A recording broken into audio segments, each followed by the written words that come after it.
Good morning, friends. Welcome back to Astrology Today. My name is Mel Rose. Today is Friday, April 21, 2023. And Friday is ruled by Venus. This is why we have the Venus sign here. Venus is all about those things we like, love, and can't get enough of, appropriately so, because also the sun is in Taurus today. The waxing crescent moon is in Taurus as well. Venus rules Taurus. So this is very much a sign, now that the sun is in Taurus, our outer lives, our work, social, and civic lives, the way we follow our ambitions in the world, for the next month are going to revolve somewhat around Taurus themes, which is about sort of the physical environment that we have around us, the things that we value, the work we do, what our daily routines are, and, money and the things money can buy in terms of our sense of security, establishing a sense of security and support for ourselves in the world. So Taurus is very much about having nice things, feeling very comfortable and grounded. It's a very sensual sign. And that should be the vibe overall today, because you've got sun and moon in Taurus. Now the moon is more about, our personal lives, how we feel, how it feels to be us, and also, in our physical bodies and in our emotional lives, and also those intuitive responses that we get. Now, the moon in Taurus is very much about establishing comfort in our homes. And, in both cases, coming off of Aries all the time, Aries is the twisted fire starter, right? That's the place where we get really motivated and fired up and, ready to go and we really assertively make these active starts on things. We can sort of start to rush a little bit because Aries likes to be really efficient and move quickly, get things done, right? And then Taurus comes along at Taurus, not tortoise, but Taurus does come along and say, okay, yeah, we can take care of this now. We can sort of take over the work. Aries, you twisted fire starter. We can take that work that you began and we can turn it into an establishment of security, right? We can slow down and follow through on those things that we began and turn them into something of value. So that's very much the mode that we're in. That waxing crescent moon means that we are right now thinking about what it is that we want to do, right? With the next couple of weeks, with the next few months, with the next several years. We just had the first solar eclipse in Aries since 2015, and I let you know when we were talking about that there might be some themes from 2015 repeated. One theme in my life is I often find myself moving about 1,000 or 2,000 miles from where I've been. I've moved back and forth a lot as an adult, and so, this is a theme that's coming back up for me now this year for the first time since 2015, interestingly enough. So now here we are. We've made all these fiery starts. We've taken the initiative that we wanted to take. We did it with power. We did it with passion. And now we can just sort of take that good start that we made and slow down, be a little more interested in our comfort, be a little more interested in our relationships, be a little more interested in conserving our resources and our time and our energy as we turn that good start into an establishment of value for us. So that's Taurus. Now we have a couple of things happening on the chart today. I want to remind you we have a lot of good things happening. Mars is trying to Saturn right now. They're both in water signs. So we're doing a lot of emotional, intuitive work. We are really thinking about, ourselves as we are, how things make us feel. We're really, probably engaged in a lot of sensitivity right now. I know recently a lot of us have been through some big changes. And I know this because of the astrology, of course. Venus was square to Saturn for the better part of a week and a half. And then after that, we had that eclipse in Aries, that new moon, second new moon of the month, and eclipse in Aries just a couple of days ago. So here we are, having sort of in the aftermath of all of that transition that got initiated for us. Okay, so also I know that because I look out in the world and I see that there have been some breakups, and I see that there's been sort of an increase in the deaths out there. And I've seen not just endings like that, but also just beginnings and people in transition. My neighbors had a baby. They had it a little early, but they had it on the luckiest day, right before all of this sort of craziness happened. So, you know, a lot of people just really have gone through a big transition lately. They might have left a relationship. You might be thinking about starting a new relationship. I want to warn you that, you know, any relationship you began right around the Aries new moon and eclipse may not last very long. Okay. So I'm not saying that as a statement of lack of faith in you. I'm just saying that, you know, the word eclipse means to leave. So we were ending things at that point, and if we started a relationship right then, it may not stay with us for very long. Okay, just be aware of that. So this morning at 3:35 a.m., in addition to all these good things that are happening for us on the chart, in addition to the fact that the sun and moon are in Taurus, and it's Friday, and it's Venus's day, and we get to enjoy beauty and elegance and justice, and, you know, indulge in those sensual pleasures in life. Also, today, Mercury goes retrograde, okay? Dun, dun, dun. So people like to think of Mercury retrograde as being this really bad, difficult thing, and it can be challenging to go through a Mercury retrograde. Mercury is a personal planet, so check your chart, find out like where in your chart your planet is. If you have questions about it, leave a comment down below and let me know where your Mercury is in your chart. We can talk about it a little bit. So Mercury in your chart, but Mercury is a personal planet, and it's about what you think, how you plan, how you communicate, and sort of the day-to-day, again, routine, the running around that you do. You know, Taurus relates to day-to-day routine, but also Mercury does, because it's really just those thoughts, plans, and communications you're doing on the spot right now, right? This is your ultimate sort of mental agility, your capacity to get through the day, and how many things that you can plan and take care of, right? So Mercury in retrograde means that, you know, it normally travels in this direction around the wheel, but it appears from our perspective, it is an illusion to start to travel backwards for the next 3 weeks. And what it'll do is it'll cross the sun's path again, get way back there, and then it'll come back down here. Mercury never gets more than 28 degrees away from the sun. So it sort of like rolls out there ahead of the sun, and then it rolls back, and then it rolls out there. So wherever the sun is, Mercury is always very close by. And the sun is your sense of purpose in life. So it's that outer life stuff, especially where you're trying to, you know, travel around in traffic, drive around in traffic, or you're trying to, you know, make the phone calls and other communications that you need to make plans for yourself, to, to do business, right?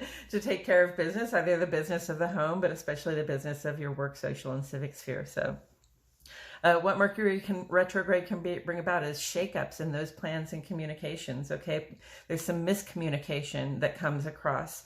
There can be challenges with travel. So please, especially when it comes to local travel, be careful. You know, give the person in front of you plenty of space, and, you know, use your signals. Don't try to dash out in front of anybody while Mercury is in retrograde. You're really just kind of, you know, asking for trouble if you do that. This can lead to a narrow or rigid sense of thinking or outlook. Like, if I just follow the rules, if I just stick with the plan that I made 3 weeks ago, right? You can't stick with the plan you made 3 weeks ago, right? This is a time for revision and review. So what we're doing is we're changing our minds at this time. We're thinking about the plan and whether it's going to work for us going forward, right? We have to try not to be really rigid. We have to be a little more flexible with our minds, and we have to try harder to be flexible with our minds at this time, okay? So this is not a time to rush ahead. It is a time to get organized and just address some short-term agendas. And something I really notice about Mercury in retrograde for myself, and I consider myself to be a pretty average person, so probably for a lot of people as well, is that Mercury in retrograde is this time when I feel like I am communicating so well. I'm being so abundantly clear about what I think, what I want from situations, you know, what my hopes are, what my expectations are, what my plans are. I feel like I'm being so abundantly clear. I'm using all the words, right? but I don't feel like anybody is hearing me, or I feel like maybe somebody specific isn't hearing me, right? And so I keep saying the words, and I keep, I'm a little Aries fire, so I keep saying them a little bit louder every time. And then eventually somebody's like, why are you yelling at me? And I'm like, you're not listening to me. And they're like, you're not listening to me.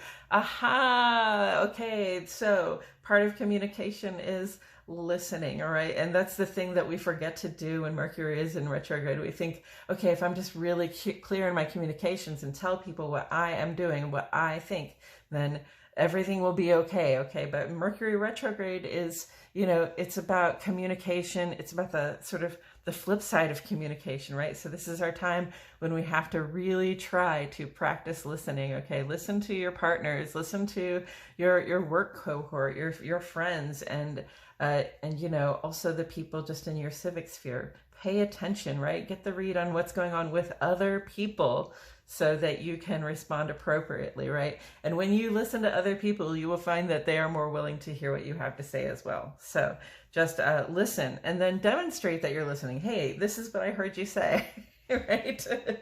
And keeping that in mind, here's what I have to say, and then maybe they can hear you out, and we can all feel like we're a little bit more heard when we're being so good at communicating.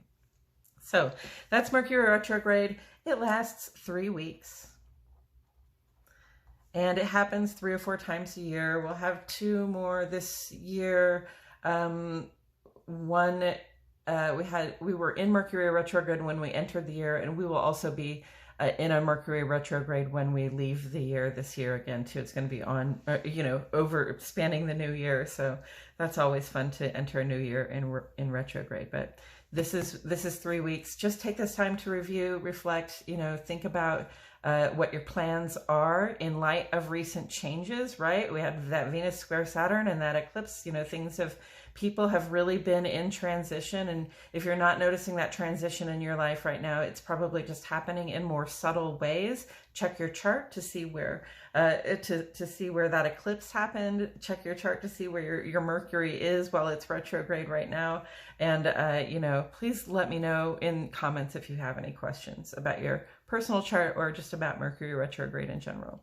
Also happening today, Sun culminates a square to Pluto. So Sun culminating the square to Pluto. Again, this is about the outer life. This happened after the eclipse. It happened after the sun moved into Taurus. Okay, so we had like the sun and moon were in Aries, and then the moon, and then they went conjunct and they culminated a new moon in Aries.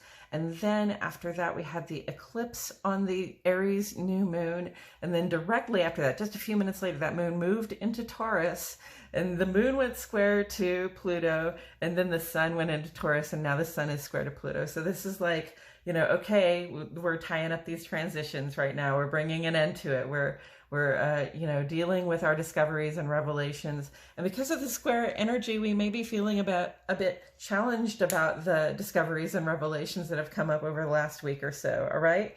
So when the sun is in aspect with Pluto, we feel more energy. Okay, Pluto is powerful. It's sort of the engine that drives you from within, right?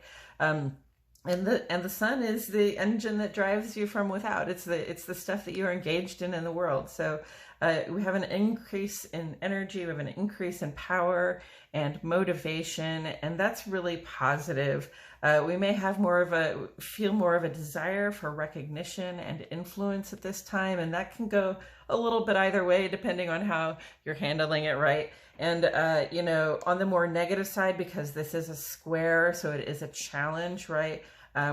We can lean on domineering or controlling behavior. There can be power struggles between people or in organizations. We're talking about, the outer life, the work, social, and civic life, right? Power struggles. In politics, no way. At work, no way. Among friends, yeah, probably. So, look out for that. There's a little bit of our egos are up a little bit. We feel a little bit more self-important. So we want to make sure not to make ourselves more important than the people around us. Okay. And then on the very dark side of the sun square Pluto, we have, the increase in fear, perhaps paranoia, jealousy, the desire to manipulate situations, you know, in a subtle way, because Pluto is power, but it's got this subtle power. Like I said, it's the engine that drives you from within. So, you know, it's sort of like manipulations where we allow people to think things are true that are not necessarily true just because it helps us advance our cause, that kind of stuff. So just be aware that this is, you know, this is a very powerful aspect that you can use for a few days. You know, while this power is with you as the sun is getting into Taurus, to keep moving forward on those things that you want to make progress on. But, you know, just recognize that we may be feeling that increased need for recognition. We may be feeling a little extra fearful, just, you know, sometimes like embittered or angry or resentful. Okay. We do not want to try to resort to domineering behavior at this time. Okay. If there's a power struggle, there's always the option just not to engage in it. And I'm just going to put that out there for you guys. Okay. So coming up, so here you go. That's the next 3 weeks. That's the next few days. And then we'll move on from that square to Pluto. Coming up on Sunday, Mercury is going to make a sextile to Mars. That's a very positive thing where we can get something very generative started. Now, Mercury will be retrograde, so there'll be a lot of double checking our facts, making sure we read the fine print before we sign on the dotted line, right? I don't say sign no contracts. I say make sure you understand the whole contract before you sign it when Mercury is retrograde. But that drive and initiative is going to be on our side that day. And then the sun will go sextile to Saturn on Tuesday, the 25th. Coming up here, that's going to be really positive vibes for really taking care of business and perhaps even materializing some things that we've been dreaming about making a reality, especially in our work, social, and civic lives. And then Thursday, the 27th, we'll get that first quarter moon when we shift out of this mode of making intentions, setting goals, making plans to unfold those goals. With the first quarter moon, we start taking action on those plans. I believe that's all I have to say about it today, friends. Thank you so much for being here. Please like the video, subscribe to the channel. It helps me out a lot when you do. Click that notifications bell, and I will see you all here in the next video soon.